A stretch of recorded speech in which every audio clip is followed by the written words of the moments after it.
Bonjour et bienvenue dans Réussir à lutter. Aujourd'hui, le thème de l'émission sera le travail en groupe. Pour cela, on reçoit M. Maxime Guillet, qui a lui-même travaillé dans un groupe. Bonjour. Alors, peut-être commencer par comment ça se passe, un travail de groupe. Alors écoutez, nous on avait choisi la formule du tour de table en début de séance. Le problème du tour de table c'est quoi? Donc chacun arrivait à la séance avec sa préparation, ce qu'il avait à faire.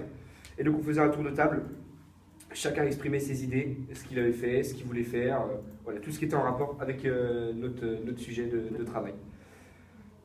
Un tour de table, par contre ça ne peut pas se faire comme ça. Il faut qu'il y ait une petite hiérarchisation dans les membres du groupe. Donc on a choisi d'élire un animateur. Donc cet animateur, en fait, son rôle, c'était de canaliser le dialogue, le tour de table, pour que ce soit le plus rapide et le plus productif possible. Donc voilà, pour ça, dès qu'il y avait quelqu'un qui parlait, essayer de reformuler pour que tout le monde comprenne, qu'il n'y ait pas de malentendu entre les personnes. Il essayait de rebondir voilà, sur chaque idée de personne pour apporter des choses nouvelles. Et dès qu'il y avait quelque chose, quelqu'un qui s'égarait un peu du débat, voilà, hop, il recadrait tout de suite dans la discussion pour pas qu'on perde de temps. Okay. Un rôle de leader. Voilà, c'est ça. Donc, il y a peut-être d'autres rôles dans le groupe? Oui, voilà. Alors, par exemple, moi, dans mon groupe, j'étais animateur. On avait aussi choisi de faire d'autres rôles comme secrétaire, un rôle essentiel. Donc, on en a mis 2 dans notre groupe pour que tout puisse être pris en note, de façon à ce qu'à la fin de la séance, on sache de quoi on a parlé. On a une traçabilité. Voilà, c'est ça, une traçabilité qui était très importante.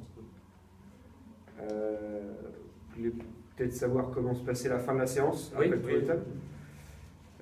Écoutez, en fait, à la fin du tour de table, ce qu'on faisait, c'est l'animateur, donc je faisais un petit récapitulatif de tout ce qui avait été dit, donc avec l'aide des secrétaires. On en parlait avec tous les membres du groupe, donc là c'était une discussion libre, chacun pouvait prendre la parole à n'importe quel moment.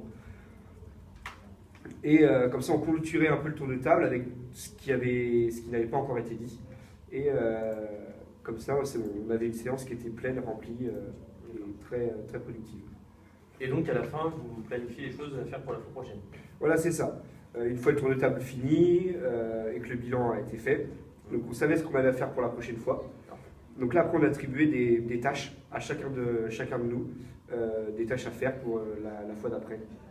Alors ces tâches, elles n'étaient pas distribuées au hasard. On faisait en fonction des compétences de la personne. Par exemple, une personne qui était plus compétente sur la partie informatique, on allait plus la laisser sur des tâches à faire voilà, sur un ordinateur. Une personne qui était plus forte sur le côté science, on allait plus la laisser vers ce côté-là. Voilà. Ça dépendait vraiment des compétences de chacun. Ce qui permettait comme ça que chacun prenne plaisir à faire sa tâche. Si on nous met sur un sujet, une tâche à faire qu'on n'aime pas trop, qu'on n'apprécie pas, eh ben, on prend moins de plaisir et le travail est souvent moins bien fait. Donc là, on avait choisi de faire ça. Ok. Eh bien, écoutez, merci beaucoup d'être venu. Mais je vous en prie. Merci à vous de m'avoir invité sur le plateau. Au revoir.